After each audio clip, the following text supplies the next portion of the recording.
Olá, eu sou Cláudio Lessa em Orlando, nos Estados Unidos. Os meliantes togados do Sindicato do Crime Organizado que atuam nas dependências do antigo STF, lá na Praça dos Três Podres Poderes, resolveram gravar um vídeo para comemorar os 37 anos da prostituição de 88.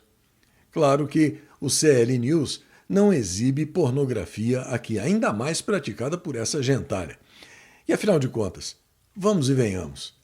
Essa laia celebrando isso cinicamente em vídeo é a mesma coisa, é o mesmo nível de obscenidade de o casal Nardoni gravar um vídeo para comemorar os 35 anos do Estatuto da Criança e do Adolescente.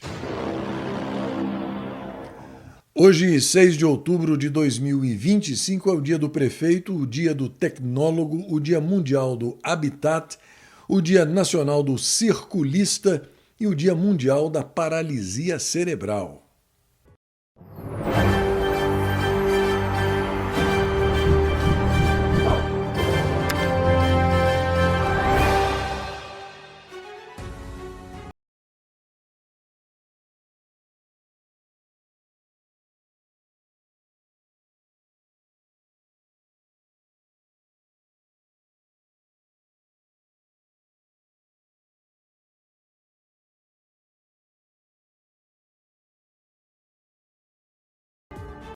Os indicadores financeiros mostram dólar estável com tendência de baixa, euro e bolsa de valores subindo levemente, Bitcoin em alta, IPCA e Selic na mesma e alta do grama do ouro. A Gazeta Brasil informa que o maior ladrão da história do Brasil, atual ocupante do Planalto, conversou por videoconferência com o presidente norte-americano Donald Trump na manhã de hoje. O encontro virtual, agendado para as 10 horas, durou cerca de meia hora, marcando uma tentativa de reaproximação após meses de relações conturbadas.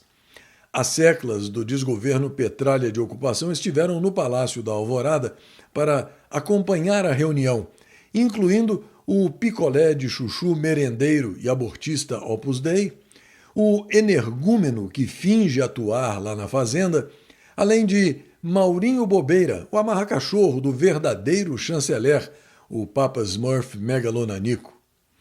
Segundo se informa, o cachaceiro corno ladrão de velhinhos e aposentados, completamente sem noção, ficou só na choradeira e fazendo pedidos impossíveis de serem atendidos, insistindo que Donald Trump acabe com o tarifaço, suspenda a lei Magnitsky, encerre as sanções e permita a emissão de vistos de entrada nos Estados Unidos para os membros da quadrilha.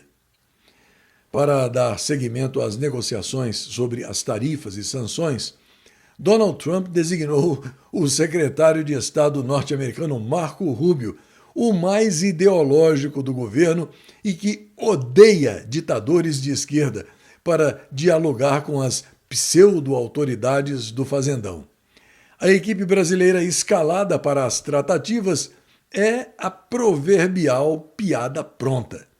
Está composta pelo picolé de chuchu, merendeiro e aborteiro Opus Dei, o amarra-cachorro do verdadeiro chanceler e pela besta quadrada corrupta que atende pela alcunha de analfadade. Observadores atentos chegaram à conclusão de que, apesar do tom amistoso da nota publicada pelo desgoverno Petralha de ocupação em relação ao contato do cachaceiro vigarista com Donald Trump, o resultado desse telefonema foi um redondo zero. Já o presidente norte-americano utilizou a rede social dele, a Truth Social, para confirmar e diplomaticamente elogiar a conversa telefônica que ele manteve com o maior ladrão da história do Brasil. Trump classificou o diálogo como ótimo e focado em temas econômicos e comerciais.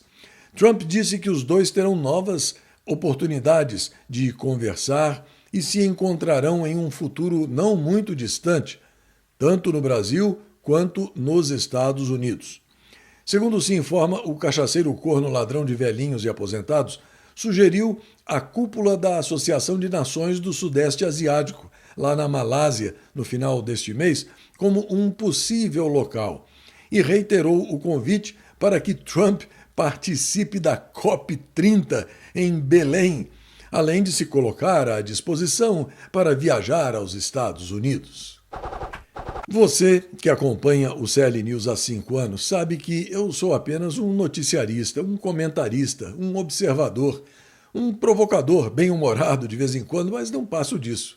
O meu ofício é informar, para que você não fique boiando sem saber o que está acontecendo.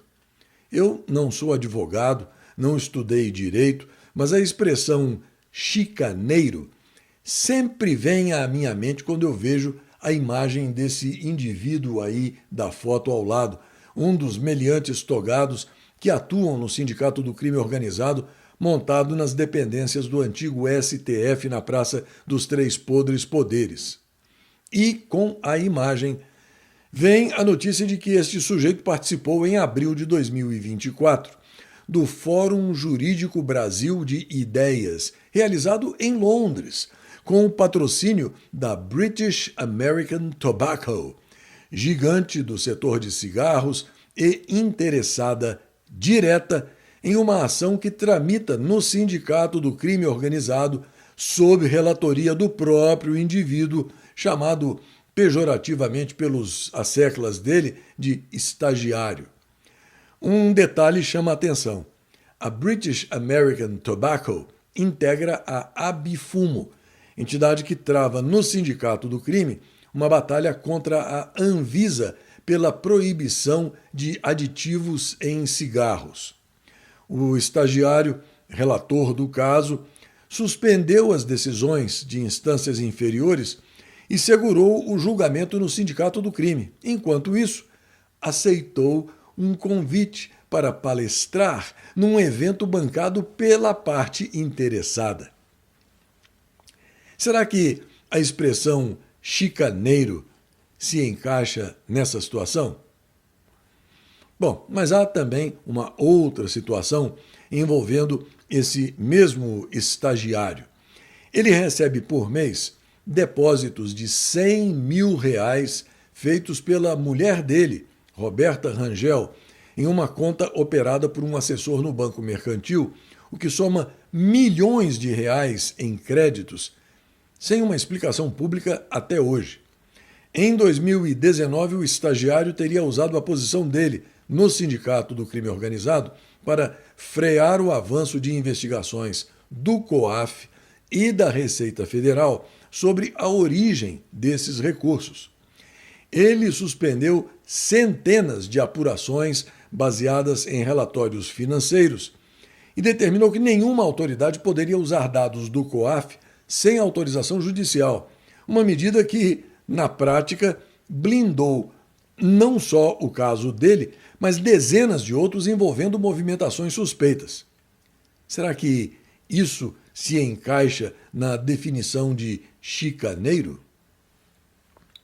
Vejamos uma outra situação envolvendo esse mesmo casal.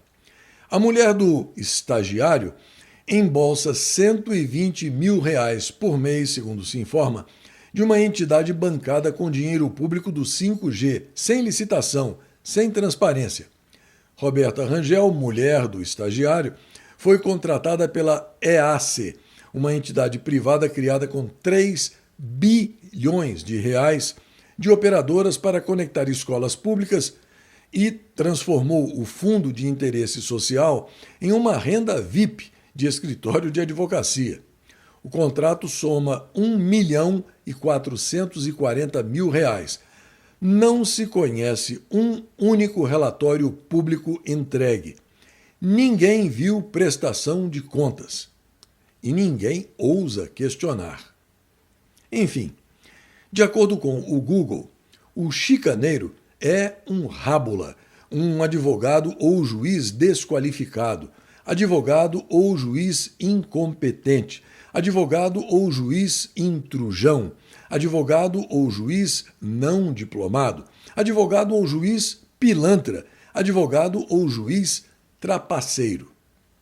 O que você acha disso tudo? O estagiário é chicaneiro ou não é? Por falar em chicaneiro, você viu que o Benedito Gonçalves, né? Aquele do missão dada, missão cumprida, agora também faz parte da seleta lista dos sancionados da Lei Magnitsky. Como se vê, pouco a pouco os Estados Unidos vão apertando a prensa, que deve esmagar todos os canalhas golpistas que fraudaram a eleição de 2022 e garfaram a vitória esmagadora de reeleição do presidente Jair Highlander Bolsonaro. Vem mais por aí, e os meliantes sabem disso. Eles não perdem por esperar. O partido União Brasil convocou reunião para decidir se expulsa ou não o quadrilheiro a cargo do turismo. O partido acusa Celso Sabino de infidelidade partidária depois que ele recuou da decisão de deixar o desgoverno Petralha de ocupação, contrariando o ultimato dado pela Federação União PP. A revista Oeste traz a informação de que a minha colega de bancada no podcast A Hora do Strike, comandante Nádia, que é presidente da Câmara Municipal de Porto Alegre, afirmou no fim de semana que está sendo vítima de violência política promovida por opositores de esquerda. Contra o ódio e a intolerância, coragem e o rigor das leis. Um adesivo incitando a violência foi colado na porta do meu gabinete, exatamente em cima da minha foto. E pasmem! Tudo isso aconteceu numa visita guiada à Câmara de Vereadores por estudantes da URGS. Se o objetivo era me intimidar, não conseguiram. Todas as medidas já foram tomadas. Não é repressão, não é censura, é a respeito de um crime. Atentar contra o Estado Democrático de Direito, segundo o STF, é crime sim. Ameaça e injúria, incitamento à violência são crimes. Mesmo quando tentam disfarçar e dizer que são manifestações culturais. Reitero meu compromisso com a legalidade, com a democracia e principalmente com a segurança dentro do Parlamento Municipal. Em nota oficial, a presidência da Câmara de Porto Alegre classificou o episódio como um ato criminoso por conter, sobretudo, conteúdo considerado ameaçador e injurioso. Foram registrados boletins de ocorrência. No portal Metrópolis, na coluna do Paulo Capelli, a notícia de que o doente mental pediu a prisão do ex-sabujo dele, à Itália, por causa dos vazamentos para a imprensa. O que isso significa na prática, no duro? Significa que o denunciado, o psicopata golpista, está confirmando que os dados expostos sobre ele mesmo são verdadeiros. Está incomodado com isso e está mandando prender o denunciante. Que fase! Você sabia que pode acessar o CL News e o segmento de orações sem precisar de qualquer plataforma de mídia social? Está no ar o novo site clnewsoficial.com. Acesse o clnewsoficial.com, guarde o site nos favoritos do seu navegador e espalhe essa boa notícia. clnewsoficial.com. O Diário 360 informa que o desgoverno Petralha de ocupação está insistindo em um novo imposto sobre multinacionais, prevendo arrecadar 3 bilhões e 400 milhões no ano que vem, revelando uma teimosia fiscal que ignora os riscos econômicos e diplomáticos. Os mais de 270 grupos internacionais que atuam no Fazendão terão custos operacionais elevados, serão desencorajados na questão de investimentos neste momento de fragilidade econômica.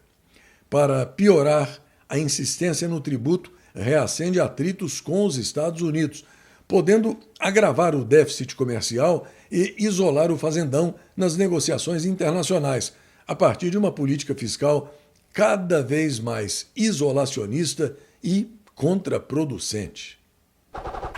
O Zac Lopes está chamando a atenção para um fato muito grave. Os maiores bancos do Brasil, incluindo Bradesco, Itaú, Santander, BTG e Banco do Brasil, estão se recusando a informar se estão cumprindo a lei Magnitsky contra o satânico psicopata golpista, mesmo após a notificação oficial do Tesouro dos Estados Unidos. A sanção internacional foi imposta em julho de 2025, incluindo o doente mental na lista da OFAC, que determina o bloqueio imediato de bens, proibição de transações com o sistema financeiro norte-americano e suspensão de relações com qualquer entidade sob jurisdição dos Estados Unidos. A medida exige que bancos brasileiros com operações internacionais congelem as contas vinculadas ao verdadeiro golpista. O Tesouro norte-americano, então, exigiu explicações formais de 5 bancos brasileiros. A resposta foi uníssona: silêncio. Nenhuma instituição confirma se bloqueou ou manteve as contas do satânico psicopata, o verdadeiro golpista. Aliás, o Zac Lopes está em cima de outro assunto explosivo. Uma empresa sancionada pelo governo dos Estados Unidos desde 2021 por ser parte de uma rede de apoio financeiro da Al-Qaeda, funciona normalmente no Brasil. Trata-se da Enterprise Comércio de Imóveis e Intermediação de Negócios Limitada, com o CNPJ 35 116 112 1000 de Ré 97, sediada em Guarulhos, no estado de São Paulo, com registro ativo na Receita Federal e atuação formal no ramo de comércio de imóveis. Apesar de ter sido incluída na lista de sanções do Tesouro dos Estados Unidos por vínculos diretos com o facilitador Ahmad al-Khatib, ligado ao financiamento do grupo terrorista, a empresa segue operando sem qualquer bloqueio bancário ou restrição visível no sistema financeiro brasileiro. O Fazendão tem 16 casos confirmados e 209 suspeitos de intoxicação por metanol. O número de notificações de intoxicação por metanol subiu para 225, segundo o boletim divulgado ontem pelo Ministério da Saúde. As ocorrências foram registradas em 13 estados, depois que os casos na Bahia e no Espírito Santo foram descartados. É por notícias como essa que está aí ao meu lado que os quadrilheiros da esquerdalha são tão desesperados para controlar a internet. Sem as mídias sociais, seria muito difícil, praticamente impossível, enxergar as mãos sujas de sangue do peixe ensaboado, o advogado do ladrão que virou juiz, que vai julgar o juiz que condenou o ladrão. Foi o peixe ensaboado que, em abril deste ano, derrubou a reativação do controle de qualidade das bebidas alcoólicas. Como esse desgoverno petralha de ocupação é intimamente associado aos narcoterroristas, não é preciso fazer muita força para chegar à conclusão de que tudo isso foi feito de caso pensado, deixando o Fazendão agora na incômoda e vexaminosa situação de ter que ouvir do governo paraguaio alertas sobre os riscos de se comprar bebida adulterada no Fazendão.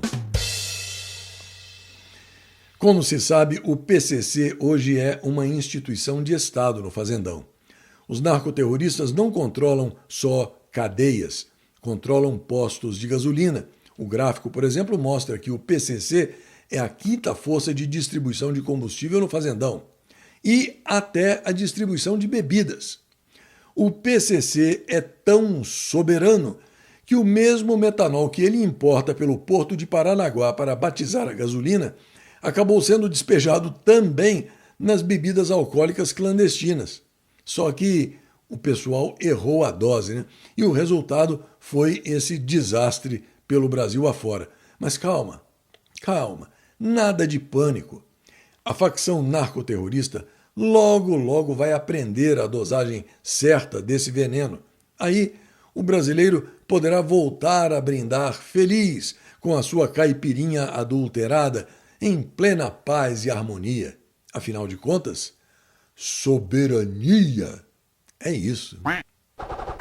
Você sabe que o CL News também é cultura, por isso hoje o professor Murilo Amaral, ou professor Murilov, explica o motivo de não existir um verbo para definir o café da manhã, como existem verbos para as outras refeições: almoçar, lanchar, jantar.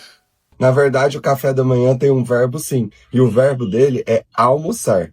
Peraí, você ficou confuso? Como assim você vai almoçar na hora do café da manhã? É porque, na verdade, o nome das nossas refeições sofreu alteração desde o século XIX até os dias atuais. Tanto é que se você pega um livro de Machado de Assis e os personagens estão almoçando, na verdade, eles estão tomando café da manhã. E isso causa algum estranhamento para um leitor desavisado, que parece que as personagens acabaram de acordar, ainda tá cedo e elas já estão almoçando. Sim, porque almoçar é tomar café da manhã.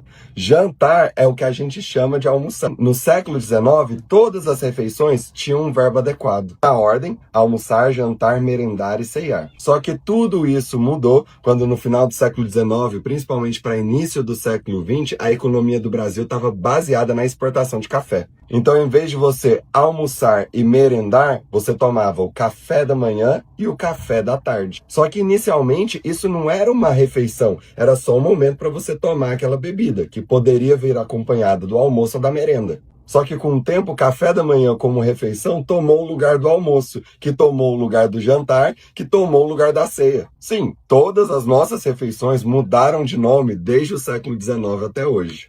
E por isso que a gente não tem um verbo, nem para o café da manhã, nem para o café da tarde. No café da tarde, você até pode falar que vai lanchar. E no café da manhã, você pode falar que vai desjejuar. Mas como eu disse, em ordem, as nossas refeições eram almoço, jantar, merenda e ceia. Agora você vai saber exatamente qual é a refeição que os personagens do Machado de Assis estão fazendo. A Gazeta Brasil informa que o primeiro-ministro francês Sébastien Lecornu apresentou a renúncia ao presidente Emmanuel Macron hoje, poucas horas depois de anunciar o próprio gabinete, em uma inédita reviravolta na crise política que o país atravessa.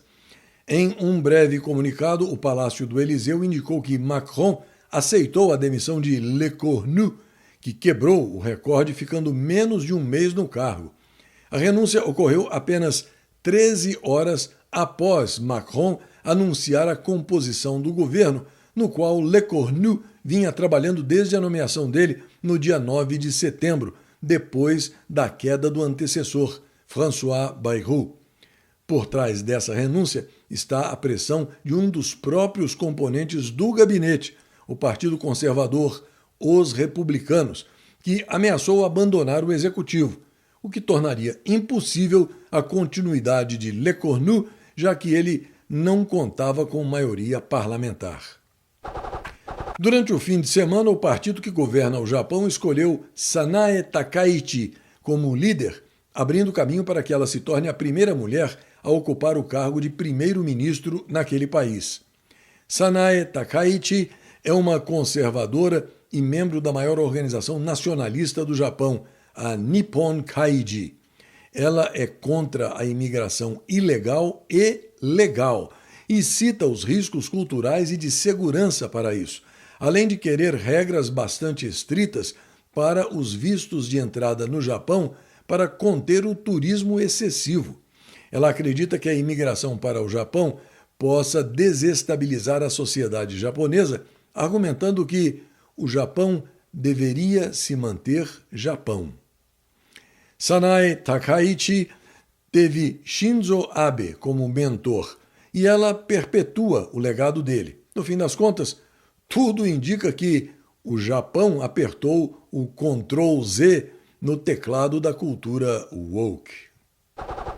Na Gazeta Brasil, a informação de que as delegações de Israel, Estados Unidos e do grupo terrorista Hamas se reuniram hoje em Sharm el-Sheikh, no Egito, para tentar avançar em um acordo que ponha fim à guerra na faixa de Gaza. O encontro ocorreu na véspera do segundo aniversário do ataque de 7 de outubro de 2023, que desencadeou o conflito. De acordo com mediadores, tanto Israel quanto o Hamas responderam de forma positiva ao plano proposto pelo presidente Donald Trump, que prevê o fim dos combates e a libertação de reféns em Gaza em troca da soltura de palestinos presos em Israel. Os detalhes, porém, ainda precisam ser acertados. E no portal Metrópolis, a notícia de que a chatonauta Greta Thunberg diz ter sido colocada numa cela infestada de percevejos depois que ela foi presa lá em Israel. E logo surgiu uma preocupação enorme manifestada por pessoas de todas as partes do mundo, todos querendo saber mais informações a respeito do estado de saúde dos percevejos. Neste dia 6 de outubro, em 1789, durante a Revolução Francesa, o rei Luís XVI era forçado a mudar de residência, de Versalhes para o Palácio das Tulherias. Em 1807, o químico britânico Humphrey Davy iniciava as primeiras experiências com a eletrólise, com a obtenção do elemento químico potássio. Em 1927, The Jazz Singer, ou O Cantor de Jazz, o primeiro filme falado da história, tinha pré-estreia em Nova York. Em 1973, Egito e Síria lançavam ataques coordenados contra Israel, iniciando a Guerra do Yom Kippur. Em 1977, o primeiro protótipo do Mikoyan MiG-29 fazia o voo inaugural. Em 1979, o Papa João Paulo II se tornava o primeiro pontífice a visitar a Casa Branca. Em 1995, era descoberto o primeiro planeta orbitando outro Sol, o 51 Pegasi b.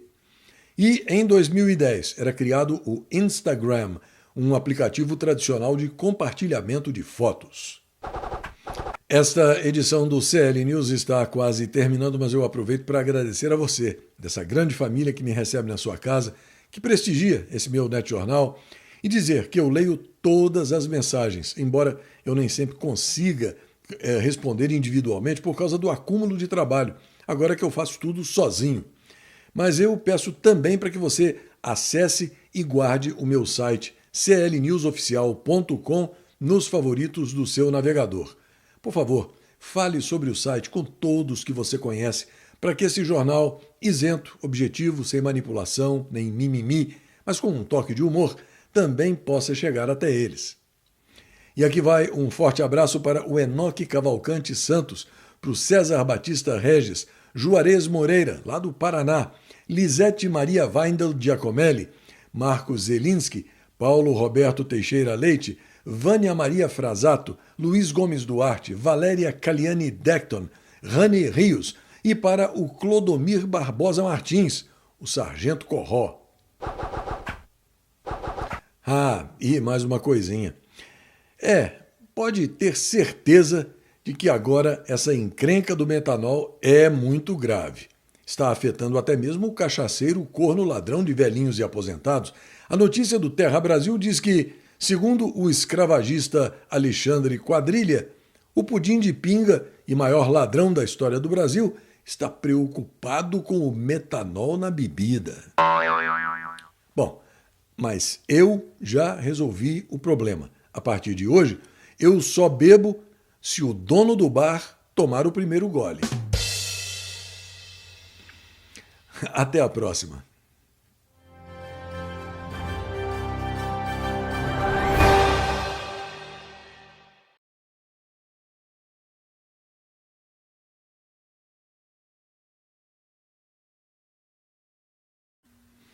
Olá, eu sou Cláudio Lessa, em Orlando, nos Estados Unidos. Nessa confusão de metanol misturado com bebida alcoólica, todo tipo de birita está sendo crucificado e o consumo está caindo vertiginosamente em todo o fazendão. Mas alguns estão se defendendo, como é o caso dessa cerveja aí ao meu lado, que publicou mensagem aos consumidores. Segundo ela, abre aspas, posso ser muito ruim, mas nunca matei ninguém. Fecha aspas. A mensagem é assinada pela cerveja Itaipava.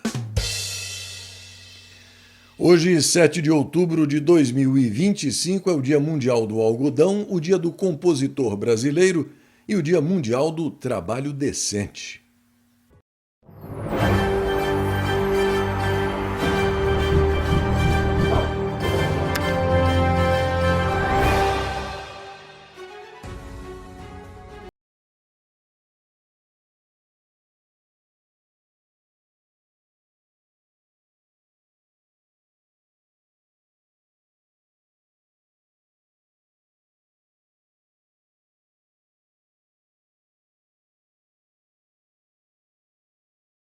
Os indicadores financeiros mostram baixa do dólar, do euro e da bolsa de valores, Bitcoin em alta e PCA e Selic na mesma e alta do grama do ouro. A Itália não atendeu o pedido de extradição do bandido Eduardo Taliaferro, ex-sabujo do satânico psicopata golpista. Taliaferro, que agora está contando todos os podres da fraude eleitoral de 22 e da perseguição do golpista, cujo nome não se pronuncia aqui, contra os cidadãos de bem do Fazendão, foi ouvido ontem por um juiz italiano em audiência relacionada ao pedido de extradição feito pelo Brasil. Durante o depoimento, Taliaferro afirmou que não deseja ser extraditado e que ele se considera alvo de perseguições políticas no Fazendão, mencionando o bloqueio das contas bancárias dele e a ordem de prisão expedida contra ele. E você sabe da última? O jornal da direita online informa que o satânico psicopata golpista é o relator do caso Taliaferro, que investiga o vazamento de dados do gabinete do satânico psicopata golpista. Não é bacaninha? Essa notícia aí ao lado, publicada num blog da Globo Lixo, foi comentada pelo advogado Martin De Luca, que cuida dos processos contra o satânico psicopata golpista aqui nos Estados Unidos.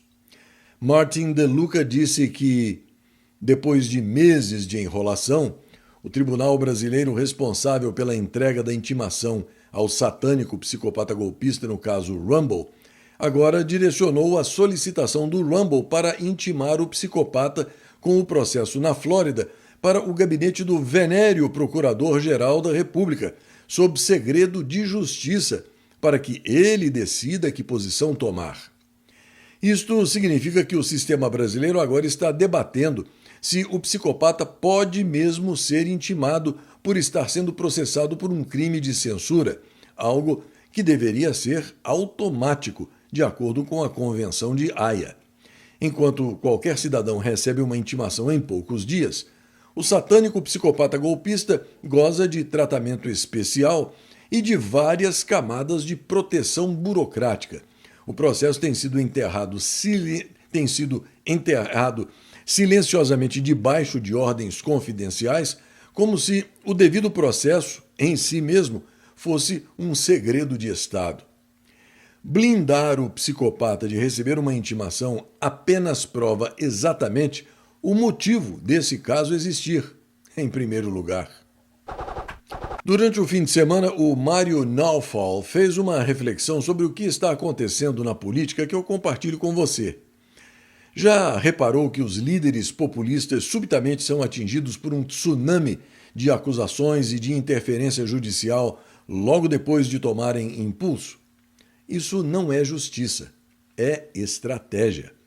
De Trump a Bolsonaro, a Le Pen, a Imran Khan, o script é o mesmo: inundá-los com indiciamentos, proibi-los de concorrer, interromper qualquer coisa que eles estejam fazendo pelo povo, chamando isso de proteção à democracia.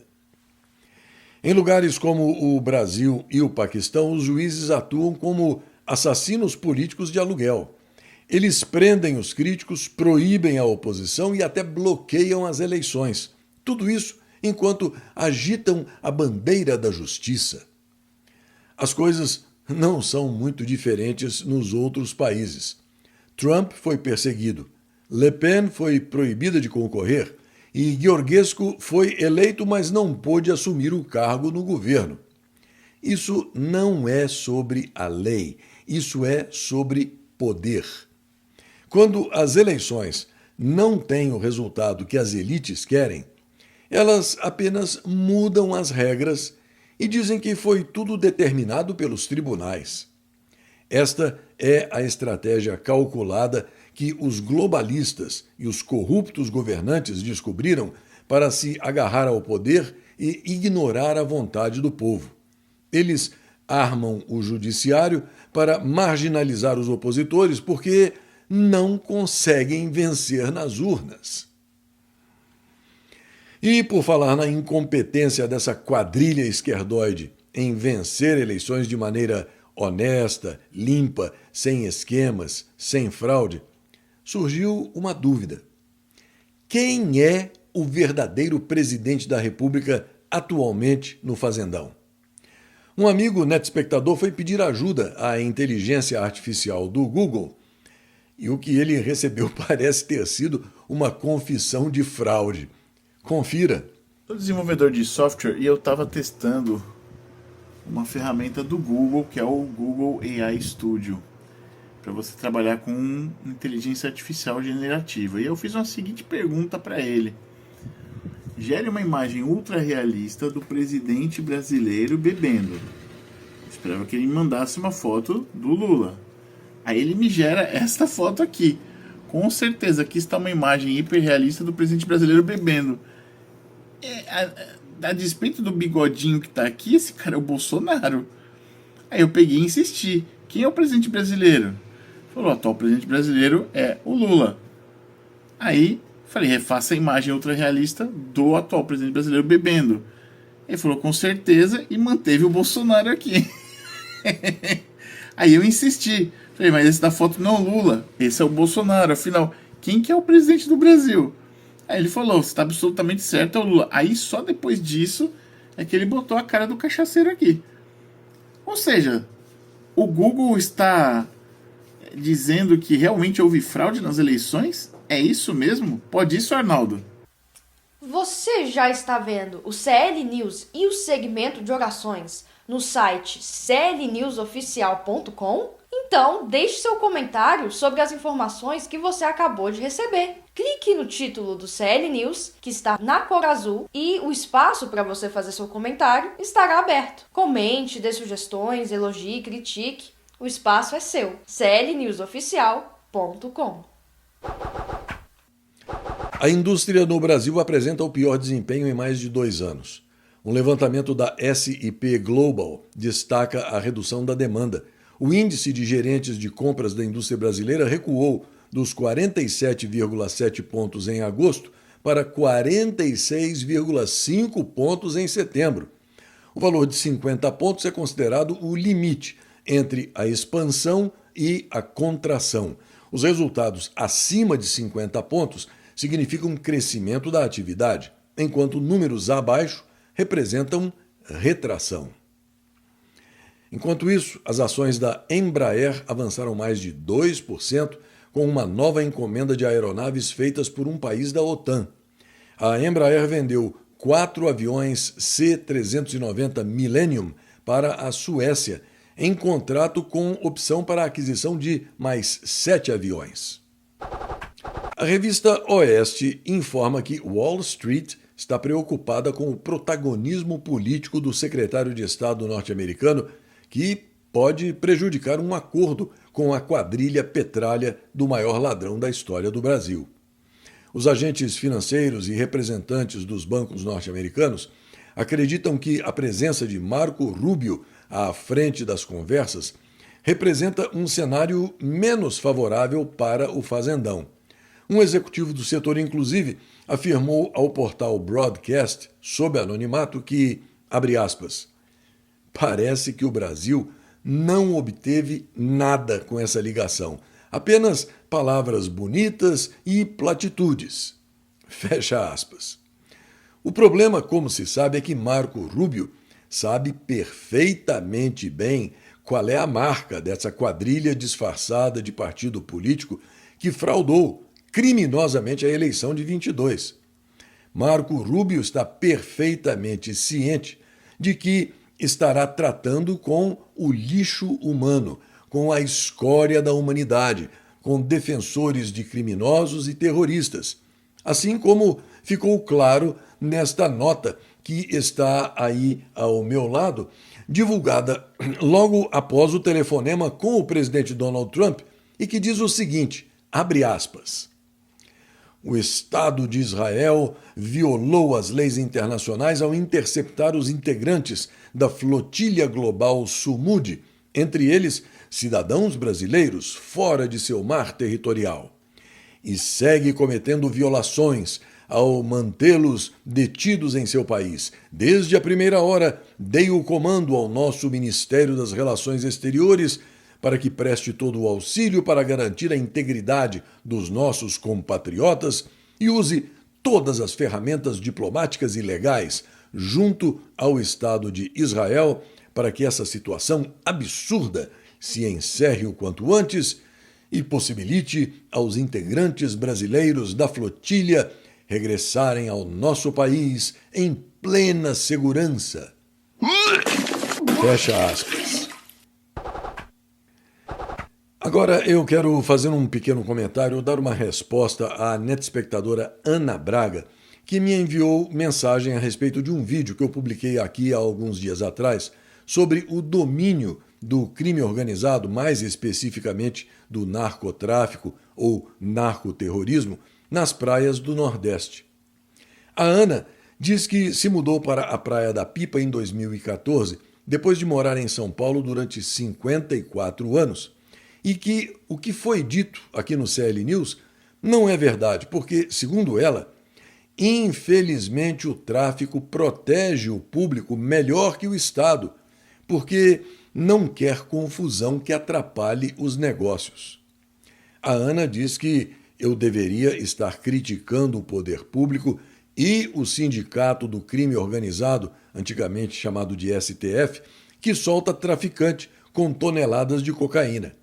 Para ela, eu não deveria criticar as cidades, porque elas são vítimas. Ana, muito obrigado pela sua mensagem e o que eu posso lhe dizer, respeitosamente, é que dia sim, outro também, eu critico duramente essa quadrilha criminosa que usurpou o poder em 22 e está intimamente, mais que intimamente, vinculada à criminalidade das ruas e favelas, que eu também critico muito. O problema, na minha humilde opinião, é que o distinto público do fazendão não pode fechar os olhos para a criminalidade só porque em alguns lugares, como na Praia da Pipa, como você diz, eles não procuram confusão para não atrapalhar os negócios. O problema é que os negócios escusos com drogas continuam sendo feitos silenciosamente e com a anuência das autoridades, entre aspas, que não saem atrás dos criminosos. E se todo mundo fica quieto, ninguém faz barulho, então está tudo bem. Não está tudo bem não, Ana. A sociedade está sendo carcomida por dentro, num processo lento, gradual e seguro.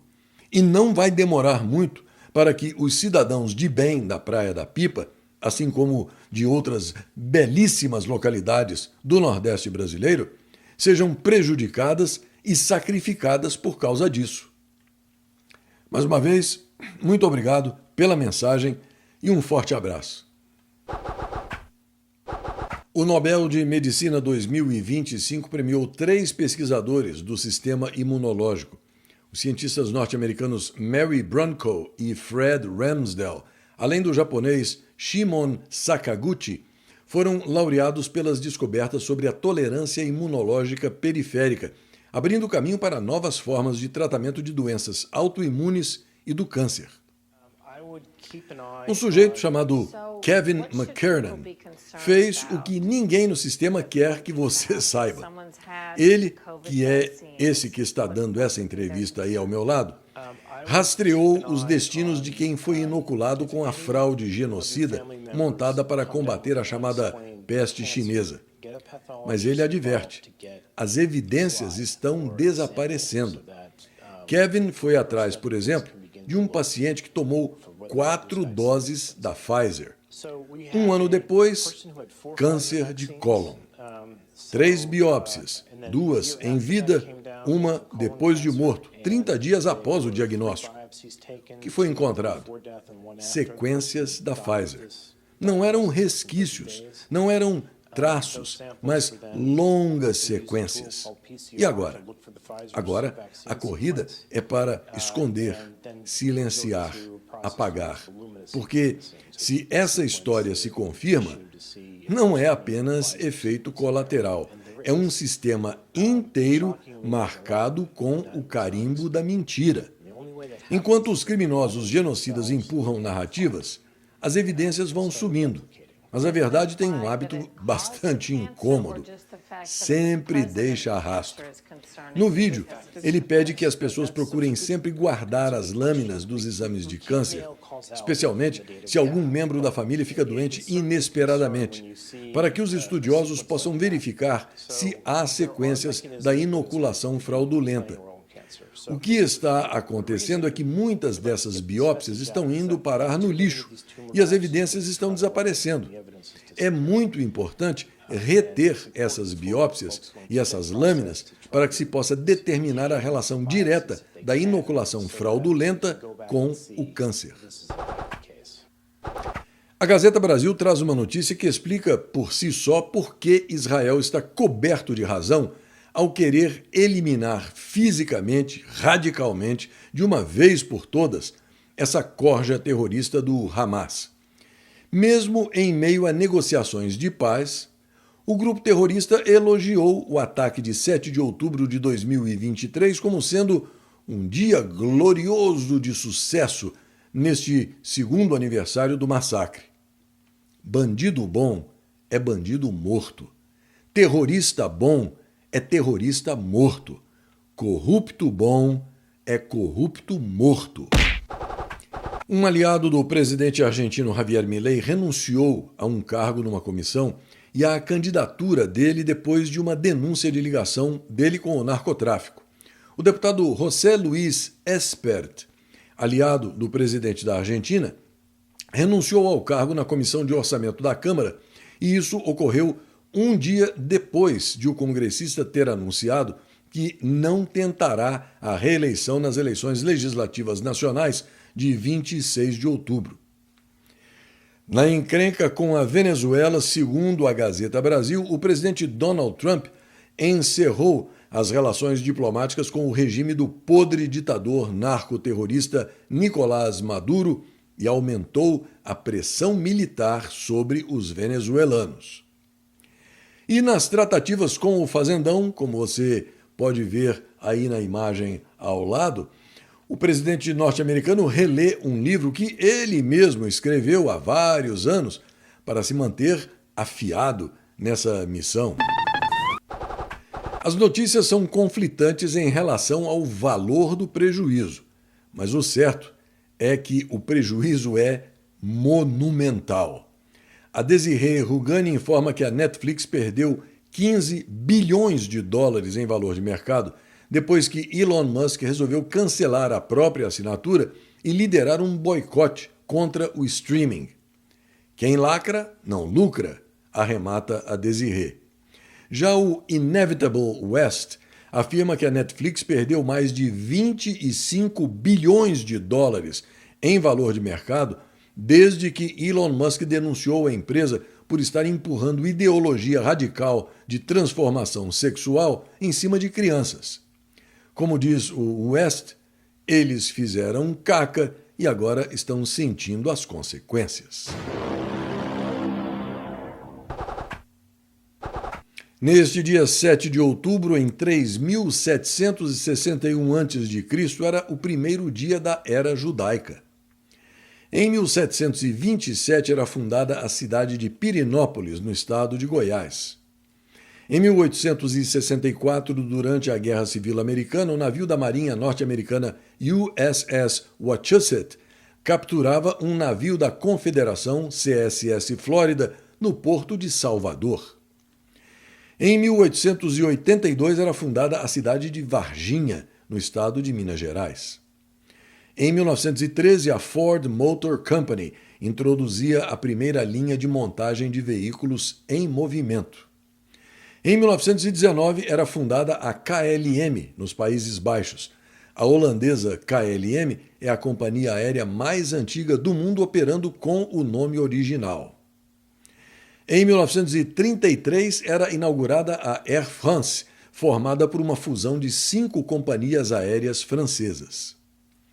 E em 2023, o grupo terrorista Hamas e outros grupos terroristas palestinos lançavam uma ofensiva terrestre, aérea e marítima contra Israel a partir da faixa de Gaza, deixando mais de 1.200 mortos, entre bebês, mulheres e idosos, além do sequestro de mais de 250 pessoas. Esta edição do CL News está quase terminando, mas eu aproveito aqui para agradecer a você dessa grande família que me recebe na sua casa, que prestigia esse meu NetJornal, e dizer mais uma vez que eu leio todas as mensagens que você me envia, embora eu nem sempre consiga responder individualmente por causa do acúmulo de trabalho, agora que eu faço tudo sozinho, né? Mas eu peço também para que você acesse e guarde o meu site clnewsoficial.com nos favoritos do seu navegador. Por favor, fale sobre o site com todos que você conhece para que esse NetJornal, isento, objetivo, sem manipulação, sem mimimi, mas com um toque de humor, também possa chegar até eles. Aqui vai um forte abraço para o Milton Inácio Deves, para o Victor Ostrovski, para a Maria Junkes Luchik, Gilcélio Geógrafo, Marcelo de Assis Silva, Ronaldo Abreu, Luiz Gilberto Monclaro Muri, Carla Chaves, Edmilson Rodrigues da Silva, Isela 2074 e para a Olindina Ferreira Sussuarana, lá de Manaus, no estado do Amazonas. E mais uma coisinha. Esses criminosos medíocres, paulo-freireanos, ignorantes, perversos, que fraudaram a eleição presidencial de 22, certamente jamais ouviram falar de um estadista norte-americano chamado Abraham Lincoln, e muito menos da verdade verdadeira que ele, entre outras coisas, nos deixou como legado. Você pode enganar algumas pessoas o tempo todo, ou todas as pessoas durante algum tempo. Mas você não pode enganar todas as pessoas o tempo todo. Por isso, essa gentalha comete tantos erros e faz tanta gente sofrer sem necessidade. Até a próxima.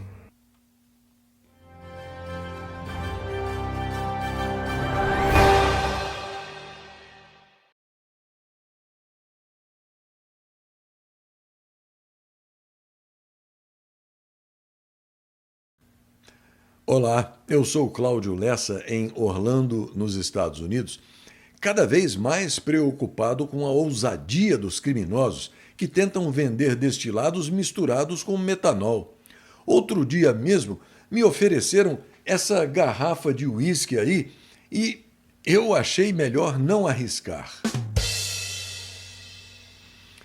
Hoje, 8 de outubro de 2025, é o dia do nascituro, o dia do asfaltador, o dia do nordestino, o dia do direito à vida e o dia nacional de doação de cordão umbilical.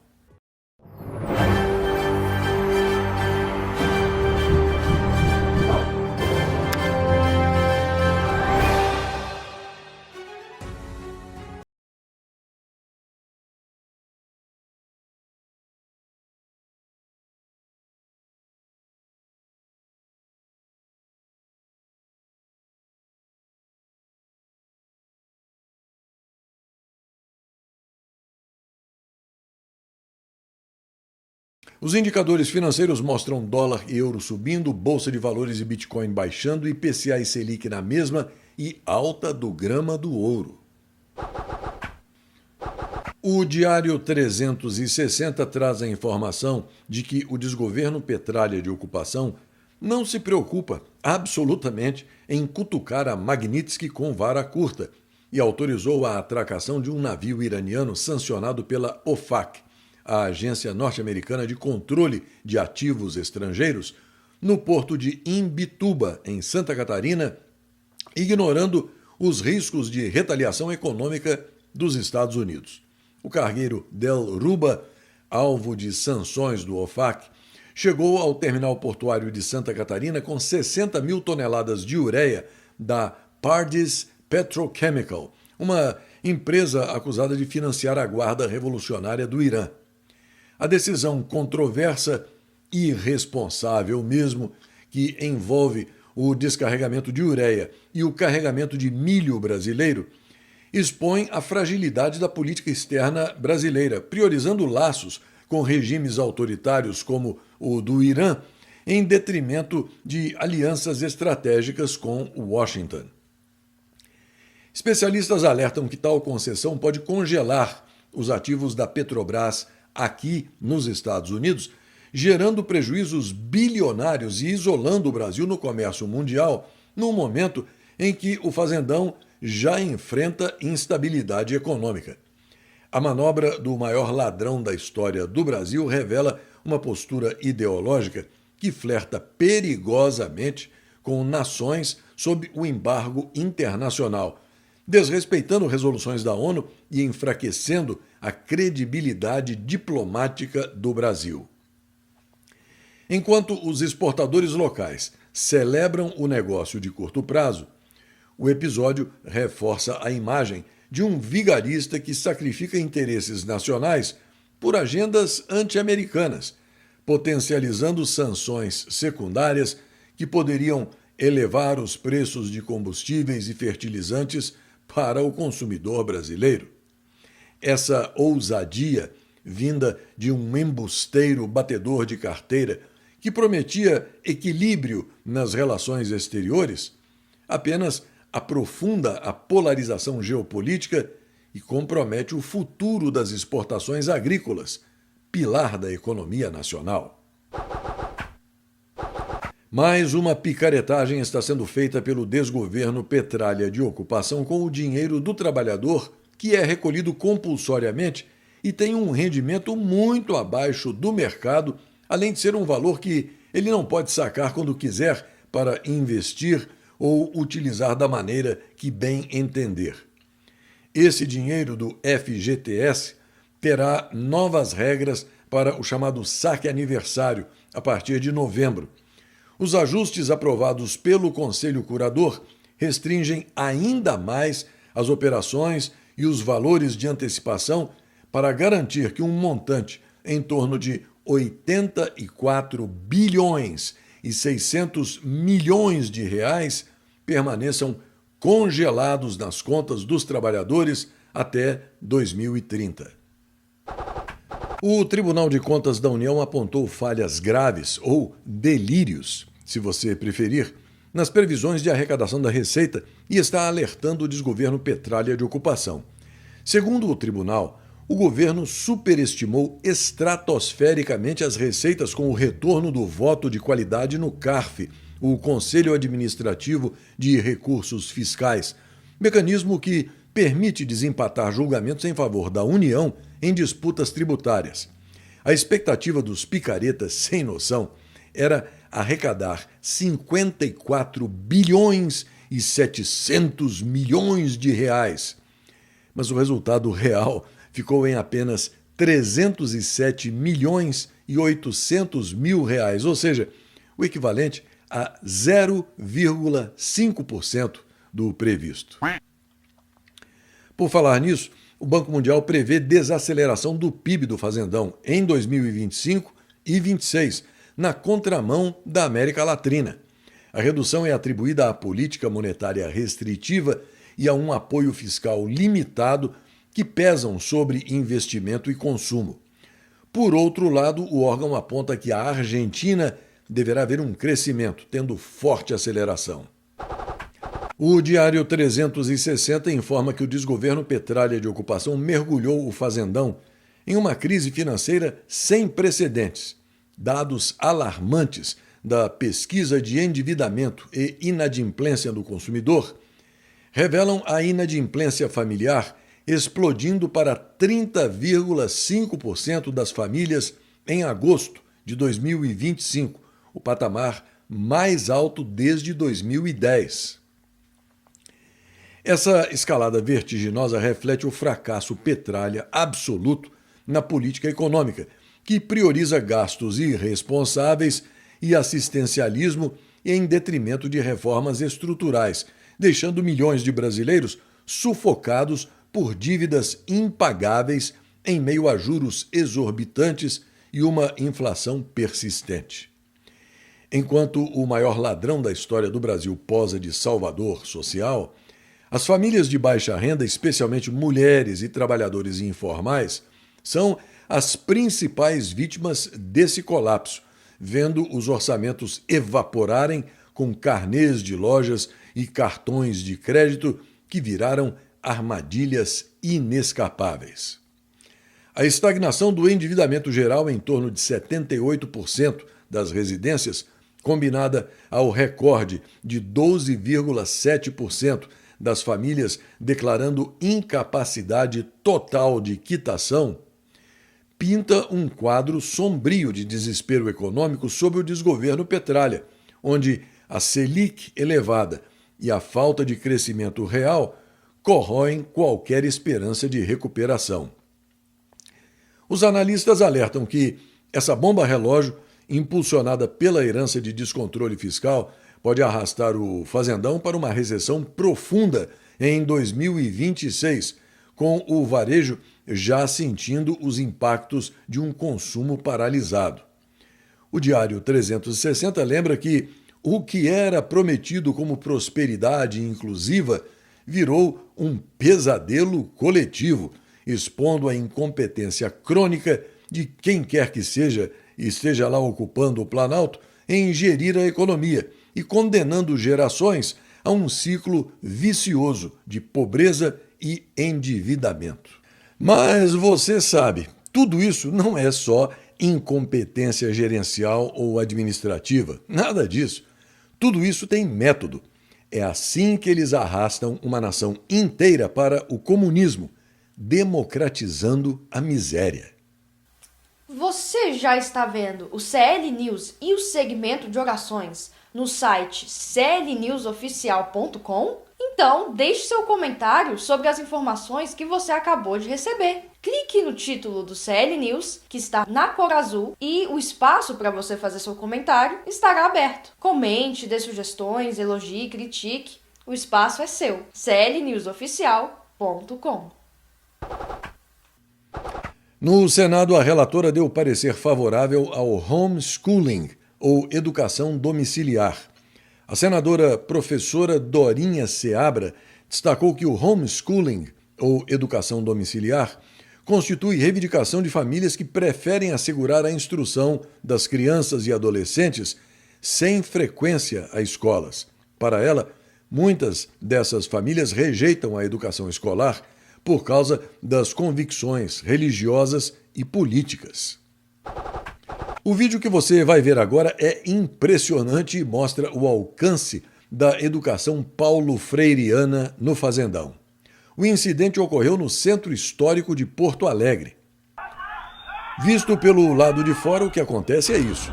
Um ônibus que transportava 57 estudantes e 2 professores monitores, além do motorista, fica totalmente desgovernado e sai atingindo inúmeros carros numa rua até se chocar de vez com mais alguns, ficar imobilizado pelas ferragens dos veículos destruídos e provocar um incêndio. Tudo isso que aconteceu, por incrível que pareça, não deixou feridos, apenas um baita prejuízo material para muita gente. E aí você se pergunta, como é que uma coisa dessas pôde acontecer?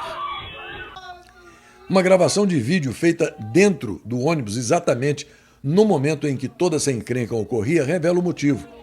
Numa das paradas, um dos estudantes abriu a escotilha no teto do ônibus e agarrou uns fios telefônicos e fechou a escotilha, prendendo a fiação e fazendo com que ela fosse arrancada dos postes. Numa segunda parada, a irresponsabilidade foi praticada novamente, Só que dessa vez veio também um fio de alta tensão junto, o que provocou um curto-circuito no sistema do ônibus, cuja direção, aceleração e freios são acionados eletricamente, causando essa catastrófica confusão e colocando em perigo a vida de muita gente, além dos passageiros do ônibus. Pois é, alguém poderia dizer que o motorista não teve sensibilidade suficiente para perceber que o ônibus estava arrastando alguma coisa fora do normal. Pode até ser, mas o que dizer de 2 monitores que cuidavam desses 57 estudantes dentro do ônibus? O paulo-freireanismo desses 2 incompetentes foi, sob todos os aspectos, decisivo para que tudo isso ocorresse. Mas eles estavam sentados na frente do ônibus e não viram o que estava acontecendo? Errado. Eles deviam estar monitorando todo o comportamento da garotada e mantendo a ordem e a disciplina em todos os momentos. Seria o caso mesmo de estarem sentados em lugares separados, um na parte de trás, outro na frente, para intervir e impedir que esse tipo de irresponsabilidade fosse praticado. Na era da mediocridade que tomou conta do fazendão, ninguém percebe, ninguém pensa, ninguém faz. Aí dá nisso. Os cientistas John Clark, Michel Devoré e John Martinez, com descobertas em mecânica quântica, ganharam o Prêmio Nobel de Física. Segundo a organização, o estudo premiado dá oportunidades para o desenvolvimento da próxima geração de tecnologia, criptografia, computadores e sensores quânticos. Os 3 vencedores residem aqui nos Estados Unidos, mas Clark é britânico e Devoré é francês. Apenas Martinez é norte-americano. O Prêmio Nobel de Química de 2025 foi concedido hoje ao japonês Susumu Kitagawa, ao britânico Richard Robson e ao jordano-americano Omar M. Yaghi. Eles receberam o prêmio pelo desenvolvimento das estruturas metalorgânicas, que são formas moleculares inovadoras que trazem soluções para desafios ambientais. Essas construções são capazes, por exemplo, de extrair água do deserto, capturar dióxido de carbono, armazenar gases tóxicos ou catalisar reações químicas, entre outras aplicações. A Dinamarca quer proibir as redes sociais para menores de 15 anos. A primeira-ministra Mette Frederiksen afirmou que os celulares e as redes sociais estão roubando a infância das crianças, associando o uso excessivo à ansiedade, depressão e dificuldades de aprendizado. O governo dinamarquês espera implementar a medida em 2026, após já ter proibido o uso de celulares nas escolas. O projeto de lei indica que, em alguns casos, os jovens poderão utilizar a internet a partir dos 13 anos, mas somente com a autorização dos pais. No âmbito internacional, a Austrália é a pioneira na regulamentação digital. Uma nova tentativa por ativistas militontos feita por via marítima se aproxima de Gaza para tentar romper o bloqueio israelense. A embarcação, com cerca de 140 tripulantes, prevê que a interceptação israelense aconteça no mar Mediterrâneo, assim como aconteceu na quarta-feira passada com a flotilha global Sumud, recheada de militontos sem noção do fazendão, inclusive uma deputadinha nordestina que, mesmo lá do outro lado do mundo, continuava marcando presença nas sessões da Câmara. Aliás, os brasileiros que estavam na flotilha, inclusive a deputadinha encrenqueira, foram deportados de Israel para a Jordânia. Os desocupados foram transferidos por via terrestre de uma prisão israelense até a fronteira entre os 2 países.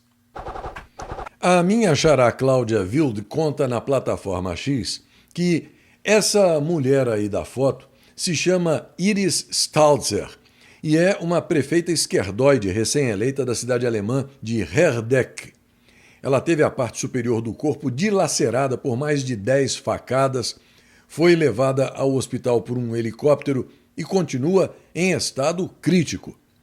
Iris Staltzer tem 2 filhos adotados, 2 refugiados de 15 e 17 anos. A filha postiça de 17 anos já havia sido detida por agressões com faca. Inicialmente, o filho foi detido acusado da tentativa de homicídio. Os vizinhos relataram uma discussão acalorada entre a mãe adotiva e o filho de 15 anos pouco antes do crime. Mas agora a principal suspeita é a menina, a filha, que tentou simular uma versão de assalto. Ou seja, aparentemente ambos podem estar envolvidos no crime. Apesar da extrema gravidade, Iris Staltzer agora está consciente, sabe quem tentou lhe matar, mas não quer dizer. Os 2 trastes foram entregues ao juizado de menores. Como diz o velho ditado, né? Criar corvos tem o seu preço. E confirma que ser esquerdista na juventude é até muito louvável, mas na maturidade revela uma deficiência de caráter. O presidente do Equador sofreu ontem uma tentativa de assassinato.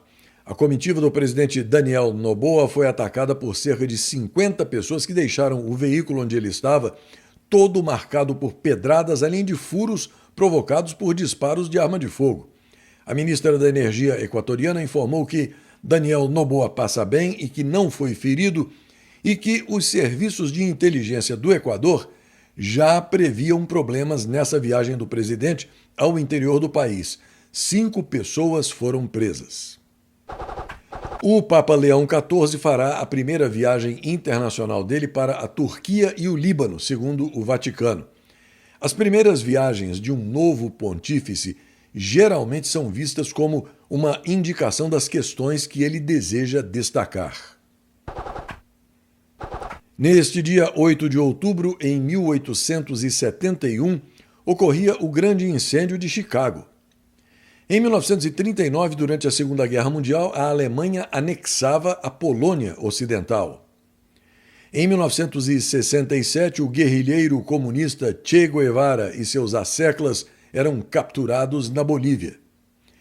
Em 1970, o escritor, dramaturgo e historiador russo Alexander Solzhenitsyn ganhava o Prêmio Nobel de Literatura. Em 1986, ocorria um vazamento de água radioativa da usina Angra 1, no Rio de Janeiro. Em 1993, Toni Morrison se tornava a primeira negra a ganhar o Prêmio Nobel de Literatura. Em 1998, o escritor português José Saramago era o primeiro autor de língua portuguesa a ganhar o Prêmio Nobel de Literatura. E em 2023, o primeiro-ministro israelense Benjamin Netanyahu declarava guerra ao Hamas depois do ataque terrorista que deixou mais de 1.200 mortos e 251 sequestrados em Gaza.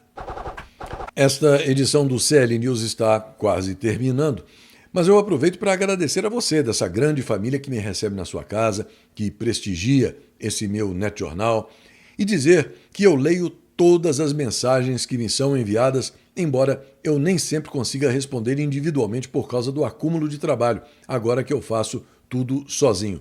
Mas eu peço a você que continue escrevendo. E eu peço também para que você acesse e guarde o meu site clnewsoficial.com nos favoritos do seu navegador. Por favor, fale sobre o site com todos que você conhece, para que esse jornal isento, objetivo, sem manipulação, sem mimimi, mas com aquele toque de humor, também possa chegar até eles. Aqui vai um forte abraço para o Luiz Alberto Lino, para Lourdes T.P. Marques, Rock Ain't Dead, Haroldo Frota, Michael V5 Strato, Magda Vieira dos Santos, Edson Ramos, André M. Loureiro, Tiozão do Churrasco, True Media e para o José Carlos Entini. Ah, e mais uma coisinha.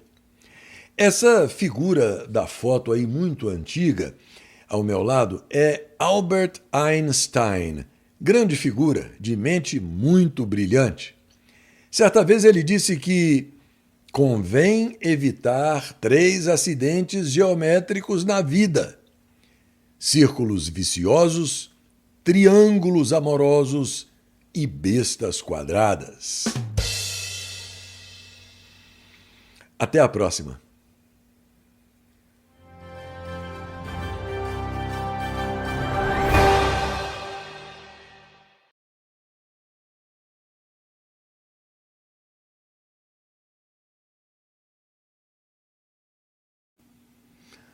Olá, eu sou Cláudio Lessa em Orlando, nos Estados Unidos, impressionado com a suprema ironia vivida pelo fazendão, que tem um presidente alcoólatra, mas quem morre com a bebida é o distinto público. Hoje, 9 de outubro de 2025, é o dia do atletismo, o dia do açougueiro, o dia mundial da visão, o dia dos eventos curiosos, o Dia Mundial dos Correios e o Dia do Profissional de Consórcio.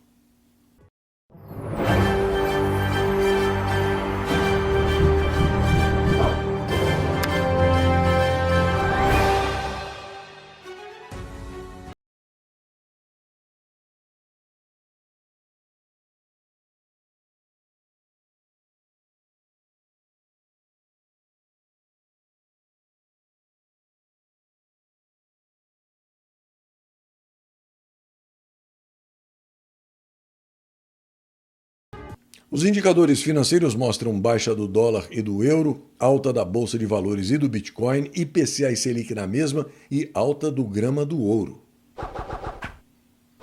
O jornalista Joaquim Ribeiro informa que depois das tratativas entre o atual ocupante do Planalto, quem quer que seja ele, e o presidente Donald Trump, um Airbus A330 da Força Aérea Brasileira pousou na base aérea de Andrews, nos arredores de Washington, onde o secretário de Estado norte-americano Marco Rubio recepcionou uma pequena comitiva composta, dentre outros, pelo picolé de chuchu merendeiro abortista Opus Dei e as marionetes das relações exteriores e da Fazenda. E na capital federal, a Gazeta Brasil informa que Lulu Boca de Veludo, o emérito disseminador inimputável de fake news e praticante de crime de responsabilidade, comunicou hoje estar se aposentando do Sindicato do Crime Organizado durante uma sessão plenária. Aos 67 anos, Lulu Boca de Veludo poderia permanecer no tribunal até os 75 anos, mas, ciente de que quem tem medo, decidiu deixar o cargo, digamos, de forma voluntária. A aposentadoria do diáfano vendilhão da pátria e traidor da democracia brasileira, inicialmente prevista para 2033, vai ocorrer após um retiro espiritual que Lulu Boca de Veludo fará ainda este mês, quando serão definidos os detalhes da saída dele. O Jornal da Cidade Online informa que a empresa Meta informou ao satânico psicopata golpista que não tem condições de fornecer diretamente os dados cadastrais de 3 contas responsáveis por publicações com supostas ameaças dirigidas a Glória Sauro, integrante morbidamente obeso do Sindicato do Crime que opera no prédio do antigo STF lá na Praça dos Três Podres Poderes.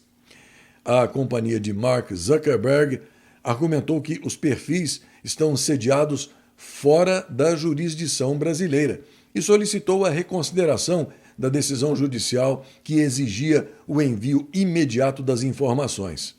Segundo a Meta, as 3 contas estariam localizadas em Portugal, Argentina e aqui nos Estados Unidos.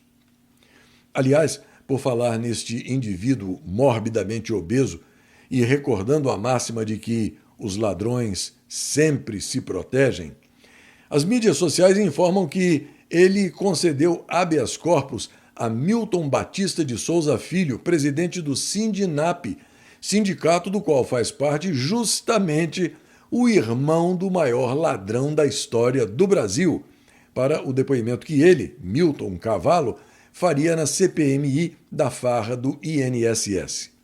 O presidente da comissão, o senador mineiro Carlos Viana, comentou o fato.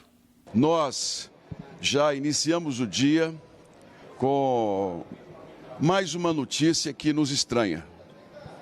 Recebi há pouco um habeas corpus, o segundo emitido pelo ministro Flávio Dino, que eu posso dizer contra esta CPMI, ainda que debaixo da legalidade do cargo que ele ocupa.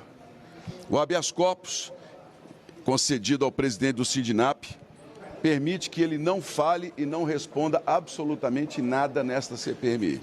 Agora, os senhores vejam bem, Polícia Federal nas ruas em vários estados, operação que está sendo deflagrada em conjunto com as nossas investigações e as investigações do Supremo Tribunal Federal. Ontem, numa conversa com o ministro André Mendonça, nós trocamos muitos relatórios sobre o que está acontecendo e o que nós já avançamos. Hoje a polícia está executando, inclusive no sindicato desse senhor que está aqui para depor. E chega um habeas corpus blindando uma pessoa que tem muito o que responder ao povo brasileiro. Eu respeito, naturalmente, que nós temos que aqui caminhar dentro da legalidade, mas eu estranho mais uma vez, e deixo bem claro, um habeas corpus que venha de um ministro que já não permitiu que outra pessoa viesse e agora permite que uma pessoa nem o juramento de falar a verdade, ou seja, ele pode mentir a essa comissão parlamentar de inquérito. No meu entendimento como parlamentar, nós estamos diante de um grande movimento de blindagem de pessoas próximas, inclusive, ao governo, aos sindicatos, e que estão usando da legislação para poder não dar explicações aos brasileiros. Mas isso não vai adiantar, porque as provas que nós temos, a movimentação que nós temos de contas bancárias, elas por si só já falam.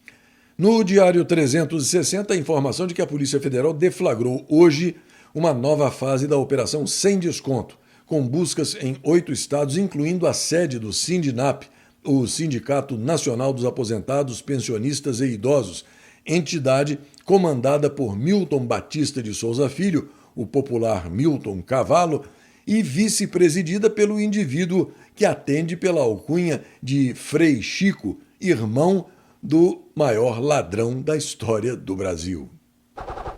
A Câmara dos Deputados derrubou a medida provisória 1303 de 2025, a chamada MP da taxação, considerada fundamental pelo desgoverno Petralha de ocupação para fechar as contas do ano que vem.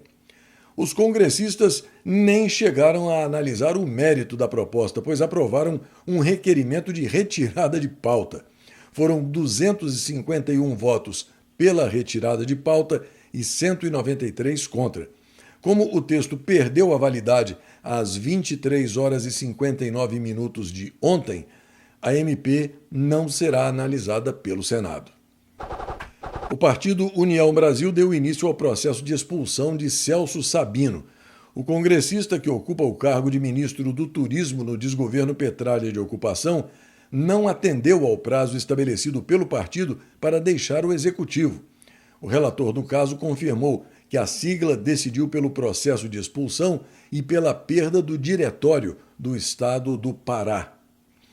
Ao mesmo tempo, o PP afastou o indivíduo que atende pela alcunha de Fufuca por desobediência, depois que ele declarou apoio ao maior ladrão da história do Brasil. A executiva nacional do PP decidiu ontem afastar Fufuca do partido por ele se recusar a deixar o Ministério do Esporte e por ele reforçar o apoio ao cachaceiro vigarista, corno e ladrão de velhinhos e aposentados. Em meados do mês passado, o partido deu um ultimato ao presepeiro para que ele deixasse o desgoverno. E a esquerdalha burrinha do fazendão ficou em polvorosa e entrou em parafuso, porque o relator pediu o arquivamento de processo de cassação contra o deputado Eduardo Bolsonaro no Conselho de Ética. Para o relator, o deputado mineiro delegado Marcelo Freitas, do partido União Brasil, a atuação de Eduardo Bolsonaro nos Estados Unidos contra autoridades brasileiras não constitui infração ética. Pois é, e o gato pulou fora do balaio. A jornalista Karina Michelin informa que o regime Petralha montou uma rede milionária de influenciadores pagos com dinheiro público para manipular a opinião popular, por meio de agências contratadas pela Secretaria de Comunicação da Presidência da República. Os criadores de conteúdo recebem, em média, R$20 mil por cada postagem. E tudo disfarçado de campanha institucional. Na prática, é propaganda política financiada com o dinheiro do contribuinte. As agências intermediárias recebem contratos milionários da SECOM e repassam parte dos valores aos influenciadores alinhados ao consórcio criminoso. Bilhões de reais estão sendo direcionados à manipulação digital, numa forma de campanha eleitoral permanente, financiada com o dinheiro de pagadores de impostos. De acordo com a Lei 9.504, de 1997, o uso de recursos públicos para promover autoridades fora do período eleitoral configura propaganda antecipada e uso indevido da máquina pública. Além disso, o artigo 37, parágrafo 1º da Constituição Federal, proíbe publicidade institucional que promova autoridades ou partidos. Na esfera civil, a prática também caracteriza ato de improbidade administrativa por violar os princípios da legalidade e da moralidade. Ou seja, o maior ladrão da história do Brasil está em campanha permanente com dinheiro público, o que poderia gerar cassação de mandato, multa, inelegibilidade e perda de direitos políticos. Isso, claro, se a justiça fosse cega, né? Esses influenciadores são agentes pagos da narrativa oficial do clepto-regime. Enganam, distorcem e atacam quem denuncia o esquema. O Estado financia a mentira e eles ganham dinheiro. A Karina arremata dizendo que o fazendão está sendo governado por propaganda e isso é crime. Enquanto isso, o advogado e empresário Raul Canal explica por que o sistema político do fazendão é inviável. Confira. Você sabe por que o sistema político do Brasil é inviável? Porque as contas não fecham e eu vou te explicar por quê. Nós temos um presidente e um vice-presidente, 81 senadores, 513 deputados federais, 27 governadores e 27 vices, 1.059 deputados estaduais, 5.568 prefeitos e 5.568 vice-prefeitos, 58.818 vereadores. Se não bastasse isso, cada senador tem direito a nomear 54 assessores parlamentares, o que dá 4.374 assessores. Cada deputado federal tem direito a 25 assessores, o que dá mais 12.805 assessores. Temos 26 mil assessores para deputados estaduais e mais de 600 mil assessores para os vereadores. Você sabe quanto custa isso? R$248 mil por minuto, ou seja, 14,8 milhões de reais por hora ou 357 milhões de reais por dia, o que dá 10,8 bilhões por mês ou 130 bilhões de reais todos os anos. Some-se a isso, a cada ano mais 1 bilhão de fundo partidário e a cada 2 anos mais 5 bilhões de fundo eleitoral. E realmente a conta não fecha. E é por isso que você paga os impostos mais caros do mundo para manter e sustentar o governo ou o sistema político mais perdulário e mais corrupto de todo o universo. Você sabia que pode acessar o CL News e o segmento de orações sem precisar de qualquer plataforma de mídia social? Está no ar o novo site clnewsoficial.com. Acesse o clnewsoficial.com, guarde o site nos favoritos do seu navegador, espalhe essa boa notícia e não se esqueça de enviar a sua colaboração. A sua ajuda é fundamental para a continuação e a sobrevivência desse projeto jornalístico, iniciado há 5 anos. Qualquer valor ditado pela generosidade do seu coração e ajustado pela realidade do seu bolso será sempre muito bem aceito. Desde já, muito obrigada! O inútil Tribunal Superior do Trabalho desistiu de montar uma sala VIP com dinheiro público no aeroporto de Brasília. O projeto, avaliado em R$1.500.000, criaria uma área exclusiva para os 27 pseudo-ministros que também contariam com transporte direto até os aviões. O próprio presidente do TST, Vieira de Mello Filho, anunciou o fim do negócio pela pocilga inútil. Agora, veja só o que o gaúcho, deputado estadual e médico veterinário Rodrigo Lorenzoni conta sobre a Universidade Federal de Pelotas. Sem anistia e sem perdão, eu quero ver Bolsonaro na prisão. Sem anistia e sem perdão, eu quero ver Bolsonaro na prisão. Isso que tu acabou de ver é uma sala de aula da Universidade Federal de Pelotas, um curso de medicina veterinária criado exclusivamente para militantes do MST. Uma universidade que deveria ser de todos está sendo transformada num espaço de doutrinação política. Isso é um absurdo, é uma vergonha. Por isso eu noticiei o Ministério Público Federal sobre esta irregularidade. A universidade tem que ser espaço de mérito, de oportunidades iguais e não de privilégios políticos. Chega de transformar a educação pública em cabide de militância. Esse é mais um exemplo de como a esquerda usa as universidades, que deveriam estar formando profissionais para servir o Brasil, usam como instrumento ideológico para servir ao seu projeto de poder. Universidade é lugar de ciência, não de militância partidária. Compartilhe esse vídeo e me ajude a desmascarar as práticas da esquerda. A poupança teve uma retirada líquida de 15 bilhões de reais em setembro. Segundo o Banco Central, os rendimentos creditados nas contas somaram 6 bilhões e 400 milhões de reais. O presidente dos Estados Unidos, Donald Trump, anunciou o acordo entre Israel e o grupo terrorista Hamas para a libertação de reféns e um cessar-fogo. Segundo o trato costurado pelo presidente norte-americano, todos os sequestrados serão libertados em breve, talvez até mesmo neste sábado, e os israelenses deverão fazer as tropas recuarem até uma linha acordada entre as partes. Na Gazeta Brasil, a notícia de que o presidente norte-americano adiantou os detalhes da segunda fase do acordo de paz, que terá um desarmamento em Gaza, em meio à insistência de Israel de que o grupo terrorista Hamas entregue as armas. A Alemanha está propondo uma lei para abater os drones que violarem o espaço aéreo do país. A proposta surgiu depois que dezenas de voos foram desviados ou cancelados no aeroporto de Munique a partir do avistamento desses aparelhos.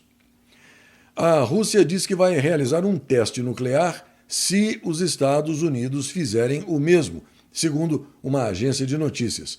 Um diplomata russo afirmou que os norte-americanos estavam trabalhando para deixar a infraestrutura rigorosamente pronta para um potencial ataque nuclear. O Observatório Sírio para os Direitos Humanos revelou que o ex-ditador Bashar al-Assad foi hospitalizado no mês passado na Rússia e chegou a ficar em estado crítico na UTI devido a um envenenamento, mas teve alta posteriormente.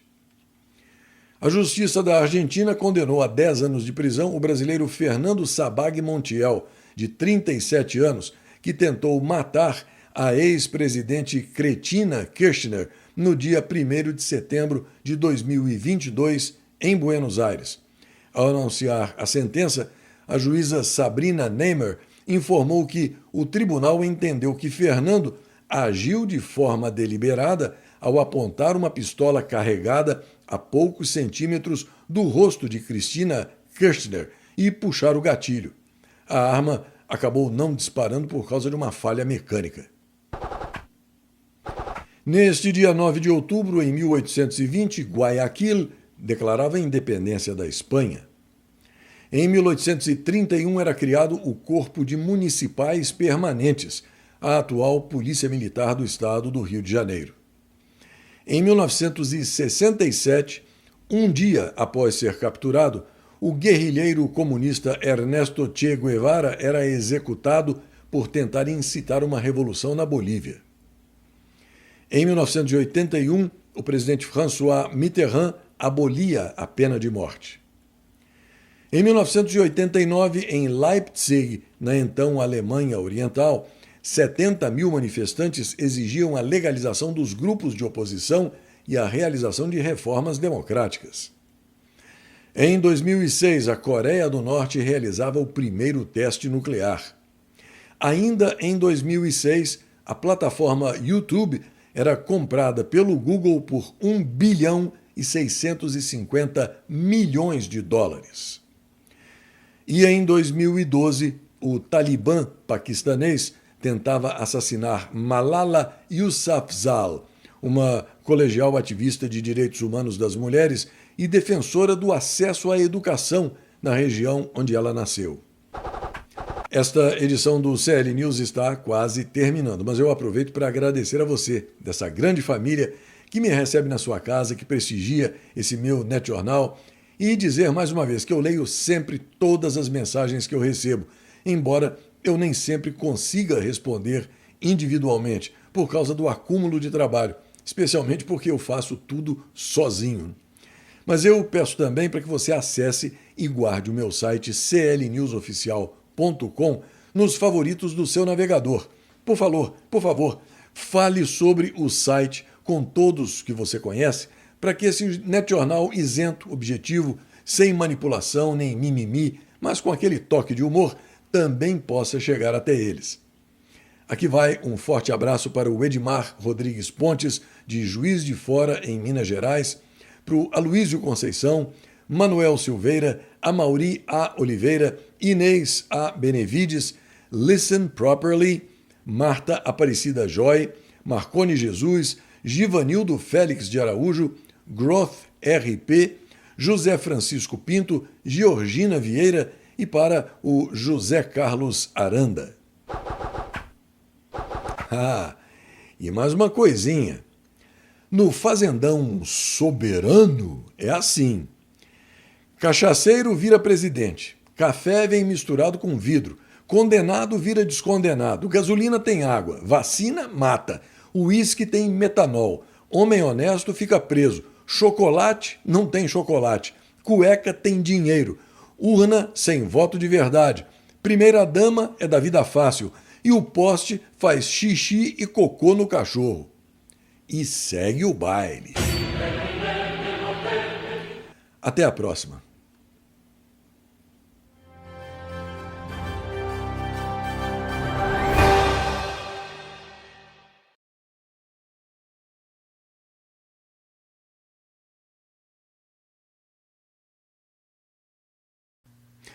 Olá, eu sou Cláudio Lessa em Orlando, nos Estados Unidos. Agora, você veja só a que ponto chegamos. O Paraguai emite um alerta porque está com medo do uísque do Brasil. Hoje, 10 de outubro de 2025, é o Dia da Honestidade, o Dia Mundial do Ovo, o Dia Mundial do Lions Club, o Dia Mundial da Saúde Mental, o Dia dos Veteranos da Marinha, o Dia Mundial contra a Pena de Morte, o Dia Nacional de Luta contra a Violência à Mulher e o Dia Nacional de Segurança e de Saúde nas Escolas.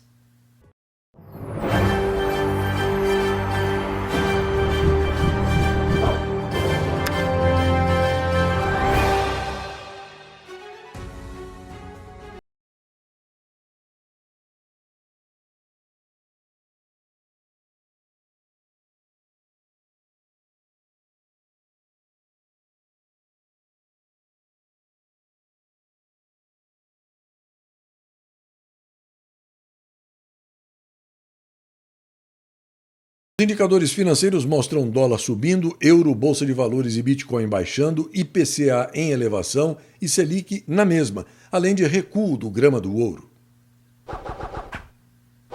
O satânico psicopata golpista, cujo nome não se pronuncia aqui, de notável ignorância jurídica, destituiu os advogados de 2 réus do chamado Núcleo 2, entre eles o defensor de Felipe Martins, Jeffrey Schichini, e o de Marcelo Câmara, o advogado Eduardo Kuntz.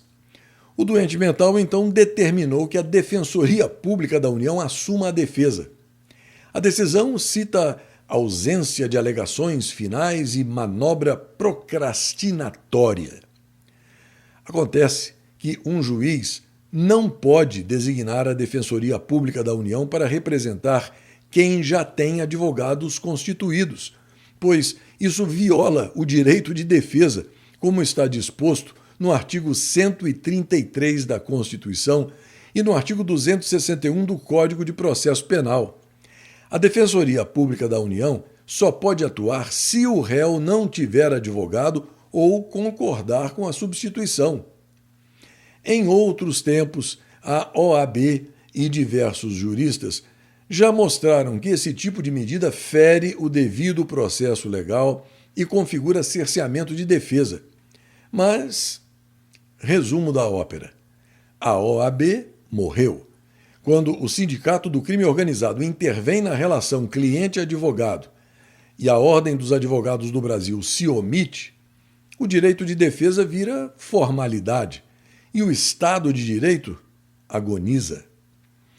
Felipe Martins, em petição assinada de próprio punho e digitalmente certificada, rejeita a atuação da Defensoria Pública da União e exige o restabelecimento dos advogados que foram constituídos por ele, Ricardo Schaeffer e Jeffrey Schichini.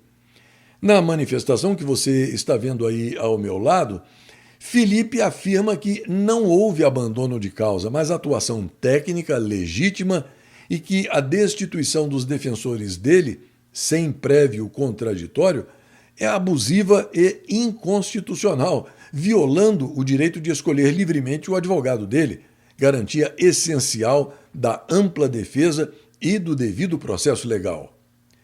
Novamente, a substituição forçada da defesa escolhida pelo réu fere frontalmente a Constituição Federal. Na revista Oeste, a notícia de que mais de 8.500 advogados integrantes do movimento Advogados de Direita Brasil repudiaram a destituição da defesa de Felipe Martins e acusam o psicopata golpista de violar as prerrogativas da advocacia, além de criticarem o que chamam de silêncio inadmissível da OAB.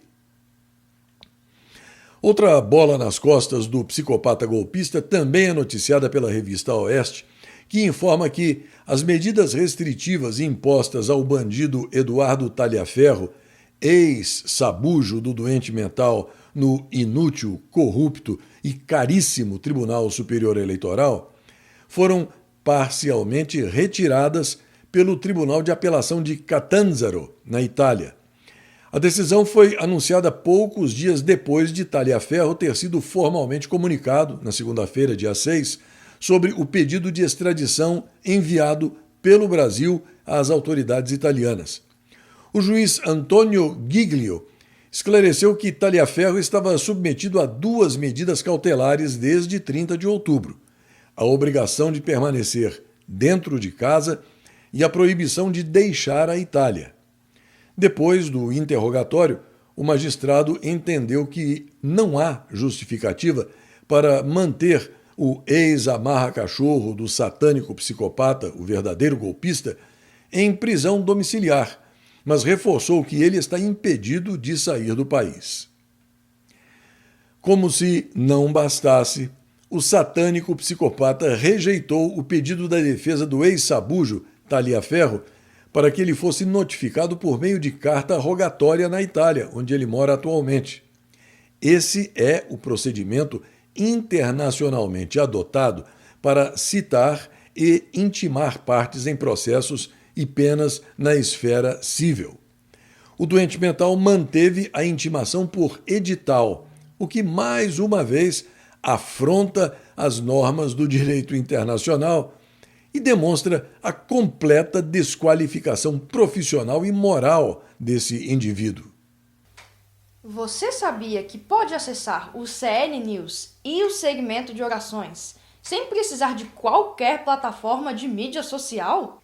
Está no ar o novo site clnewsoficial.com. Acesse o clnewsoficial.com, guarde o site nos favoritos do seu navegador, espalhe essa boa notícia e não se esqueça de enviar a sua colaboração. A sua ajuda é fundamental para a continuação e a sobrevivência desse projeto jornalístico, iniciado há 5 anos. Qualquer valor ditado pela generosidade do seu coração e ajustado pela realidade do seu bolso será sempre muito bem aceito. Desde já, muito obrigada!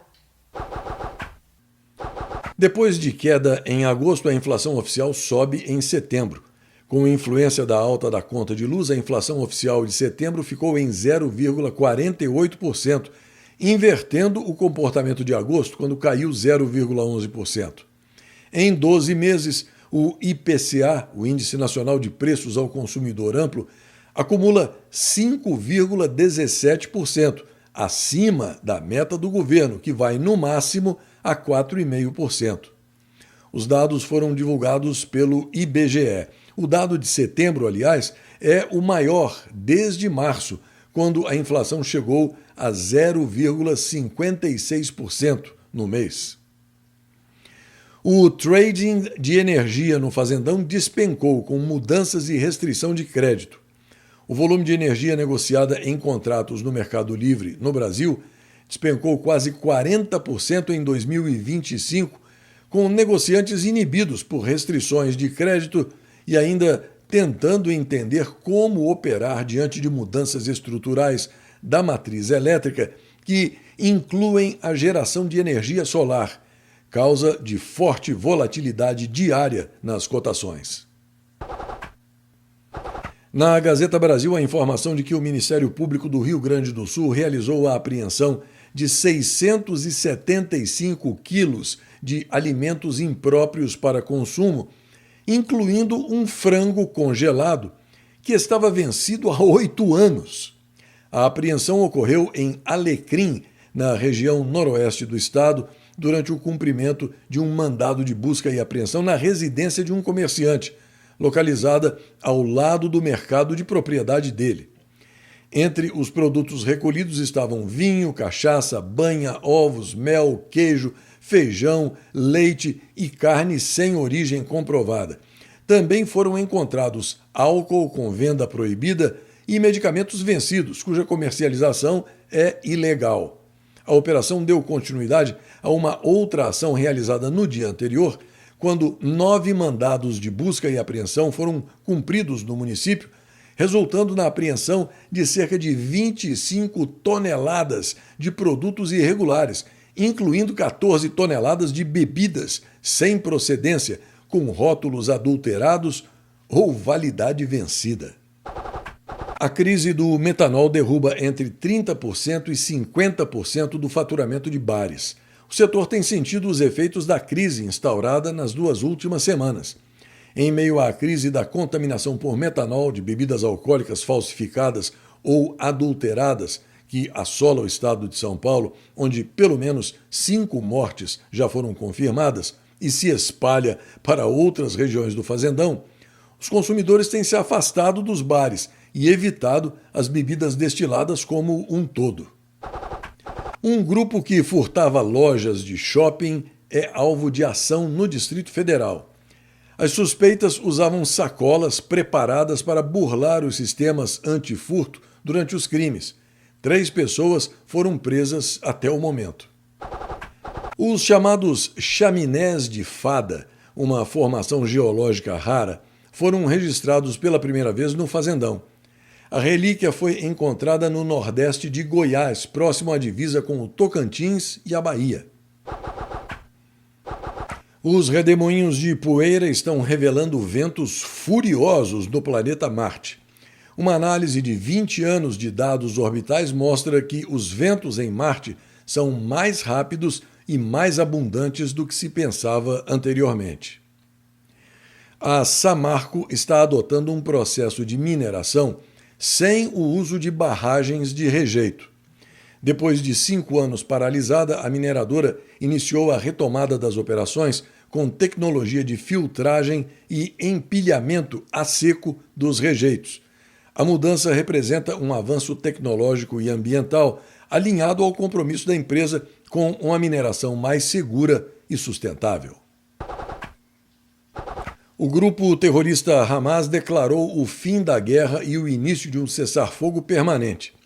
Khalil al-Hayya, chefe exilado do grupo, disse que recebeu garantias dos Estados Unidos, de mediadores árabes e da Turquia de que o conflito terminou definitivamente. Enquanto isso, um membro do grupo terrorista Hamas disse que os reféns devem ser soltos na segunda-feira. Osama Hamdan declarou que espera que o presidente dos Estados Unidos, Donald Trump, esperado em Jerusalém no domingo, faça um anúncio sobre o fim da guerra na faixa de Gaza. Os Estados Unidos enviarão 200 soldados para supervisionar a situação em Gaza após o acordo de paz. Os militares não atuarão no território palestino, mas devem se juntar a soldados do Egito, Catar, Turquia e provavelmente dos Emirados Árabes Unidos. Um escritor húngaro ganhou o Nobel de Literatura por uma obra marcada pela melancolia e que reafirma o poder da arte. Segundo a organização, o trabalho de László Krasznahorkai é convincente e visionário em meio ao terror apocalíptico. E tudo indica que o comitê do Prêmio Nobel colocou a política acima da paz, dando a Maria Corina Machado, líder da oposição venezuelana, o Prêmio Nobel da Paz deste ano. O comitê da organização disse que a premiação foi concedida pelo trabalho incansável realizado por ela na promoção dos direitos democráticos da Venezuela. Maria Corina Machado dedicou o prêmio a Donald Trump. No Diário 360, a informação de que, em meio à crescente pressão internacional, o podre narcoditador Nicolás Maduro, atolado em uma crise de legitimidade com fraudes eleitorais e acusações de narcoterrorismo, recorreu a uma proposta humilhante e desesperada para salvar o regime dele.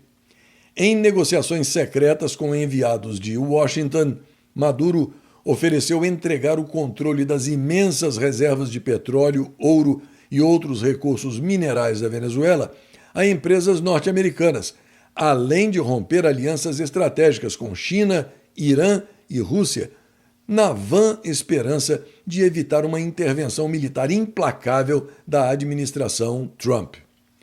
Essa manobra covarde, revelada por fontes próximas às discussões, expõe a fragilidade de um líder que, após anos de pilhagem e de repressão brutal contra o próprio povo, agora implora por misericórdia ao sacrificar a tão adorada soberania nacional em troca de sobrevida pessoal. A oferta, no entanto, foi sumariamente rejeitada por Washington, que qualificou o gesto como sendo mais uma farsa patética de um criminoso foragido da justiça norte-americana. Em vez de ceder, os Estados Unidos intensificaram a ofensiva contra o narco-regime do Cartel dos Sóis, rede de tráfico liderada pelo próprio Maduro e seus comparsas militares, reforçando o destacamento naval no Caribe com navios de guerra, submarinos e caças F-35 para desmantelar as rotas de drogas que enchem os bolsos da ditadura. Essa escalada militar, que já resultou em ataques letais a embarcações ligadas ao regime, sinaliza o fim da paciência com o déspota, cujo reinado de terror e corrupção só acelera o colapso inevitável de um governo venezuelano sanguinário. José Heri tomou posse como presidente interino do Peru. O chefe do Congresso tomou posse após a destituição de Dina Boluarte do cargo, e ele é o 7º presidente peruano desde 2016. A votação e a cerimônia de posse ocorreram pouco depois das 0 hora de hoje, horas depois de blocos políticos apresentarem as primeiras moções para a destituição de Boluarte, alegando incapacidade moral. Ao mesmo tempo, congressistas do Peru pediram que o desgoverno Petralha de ocupação não dê asilo a Dina Boluarte. As cartas foram enviadas a algumas embaixadas depois que 4 pedidos de impeachment foram protocolados contra a presidente peruana. Um retrato da Mata-Hari nazista, espiando o Terceiro Reich, foi encontrado em Berlim após décadas desaparecido. Entre 1939 e 1942, diplomatas, jornalistas estrangeiros e altos dignitários nazistas foram espionados, sem saber, por Madame Kitty. Neste dia 10 de outubro, em 1492, a tripulação do navio de Cristóvão Colombo, o Santa Maria, tentava um motim. Em 1822, ocorria a primeira demissão de José Bonifácio de Andrada e Silva e de Martim Francisco Ribeiro de Andrada, do primeiro gabinete ministerial do Brasil. Após 48 horas, os dois eram readmitidos, atendendo às representações dos procuradores-gerais e dos comandantes das guarnições sediadas no Rio de Janeiro. Em 1845, a Escola Naval dos Estados Unidos era inaugurada. Em 1846, Tristão, a maior lua do planeta Netuno, era descoberta pelo astrônomo britânico William Lassell. Em 1866, durante a Guerra do Paraguai, Luiz Alves de Lima e Silva, o Duque de Caxias, era nomeado comandante em chefe das tropas brasileiras. Em 1944, meninos de famílias ciganas eram exterminados na câmara de gás em Birkenau. Em 1979, o jogo Pac-Man começava a ser comercializado no mercado japonês pela Namco. E em 2003, os cientistas testavam a teoria da gravidade de Albert Einstein por meio da sonda Cassini. Mais uma semana praticamente encerrada e essa edição do CL News está quase terminando.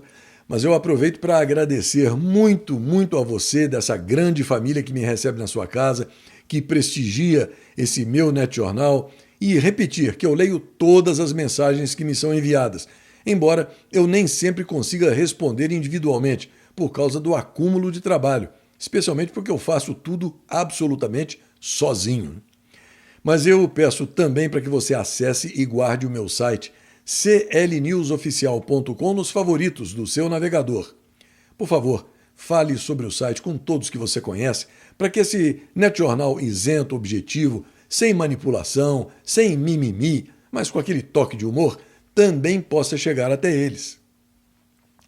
Aqui vai um forte abraço para a minha queridíssima amiga Cidinha, a Maria Aparecida Escolano da Silva, lá de Ribeirão Preto, no estado de São Paulo, para o Garcilásio 67, para o Paulo Fernando da Silva Alves, José Alberto Ferreira, Jorge Luiz de Oliveira Vivas, Reta Cherry Key, Verena Tobler de Souza, Miguel 100.001, Francisco Veronês, Ultimate Defender, Edmar Hallier, meu amigo Ricardo Chaves e para o Luiz Humberto de Biasi.